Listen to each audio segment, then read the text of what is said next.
Have you ever seen the Disney film Frozen? It's a phenomenal film, great storyline, brilliant characters, and even better songs, including Elsa's big number, Let It Go. In the film, Elsa has been forced for most of her life to hide her special abilities to freeze stuff and create ice. But now she has left her past behind and fled into the mountains, letting go all of the ways that she used to live.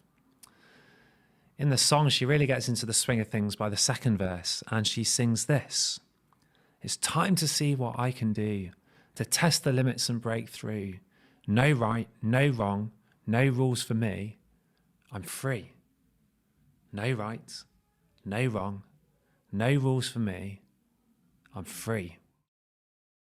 And we all want to be free, don't we?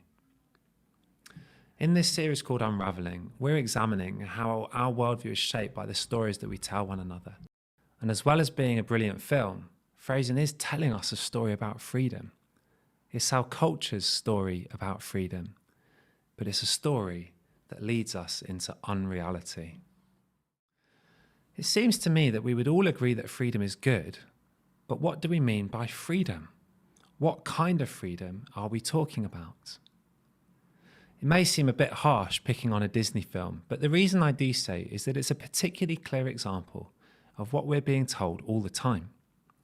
The story our culture tells is a story of negative freedom. To be free is to be free from constraints, to do whatever I want to do. As Elsa says, no right, no wrong, no rules for me. That's what makes me free. That's what negative freedom is. The emphasis is on what you're free from. It's negative because freedom is defined by taking away all other constraints or authority. I'm free because I'm not controlled or coerced. But this is not the only way to think about freedom. There's a modern day parable that goes a bit like this. There was once a fish who was frustrated by the constraining conditions of being in the water. He spoke to his friends of his desire to escape from these controlling environments. Why is it that I'm defined by the sea, he said. Why may I not be free to escape these boundaries that are imposed upon me? One day he drew near an island and seeing dry land for the first time, he strove into the shallows and with one big effort flung himself up onto the shore. At last, he cried, I'm finally free. I wonder whether that freedom turned out to be any good for that fish. And this story makes an important point about freedom. Freedom that is good cannot just be defined negatively by what we're free from, but any realistic concept of freedom also has to say what we're free for. We are free in order to. We are free for something. Freedom is attached to a purpose beyond itself. This is what we mean by positive freedom. Chris Watkin helps us to understand this in his book, Biblical Critical Theory, by using the work of the philosopher Gerald McCullum. He shows that the concept of freedom always has three parts. Someone is free from something, for something. Watkin uses the example of the Exodus in the Bible. God's people are freed from slavery in Egypt for the purpose of worshipping God. And this is true every time we talk about freedom. Elsa is free from the expectations of others for her unlimited self-expression. And when we understand this, we see that any concept of freedom that's purely negative doesn't really work. I might become free from the burdens of my job, but for what? I may find that I then just become enslaved to my apathy and my laziness. On the other hand, I may become free from my laziness for the purpose of meaningful work. In our desperation to be free from other people, we often become slaves to ourselves, to our own failings, pride, insecurity, anger.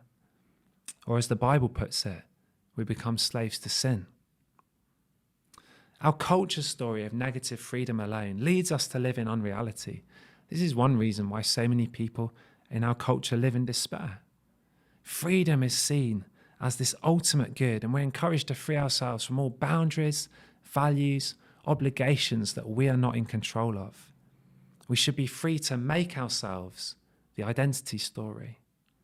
No right, no wrong, no rules for me, but for what exactly?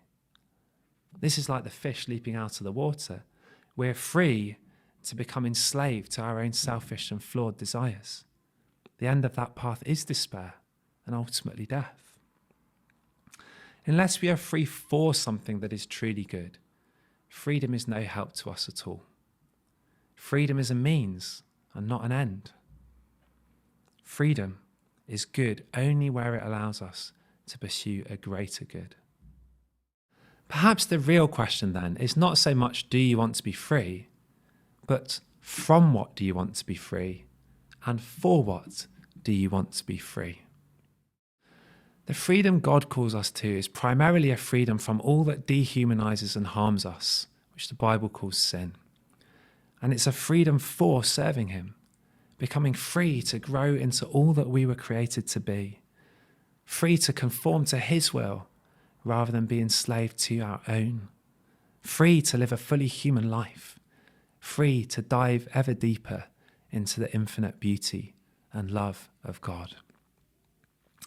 So next time you hear a story about freedom, ask yourself, what kind of freedom are we talking about? The freedom of the fish or the freedom that leads to life?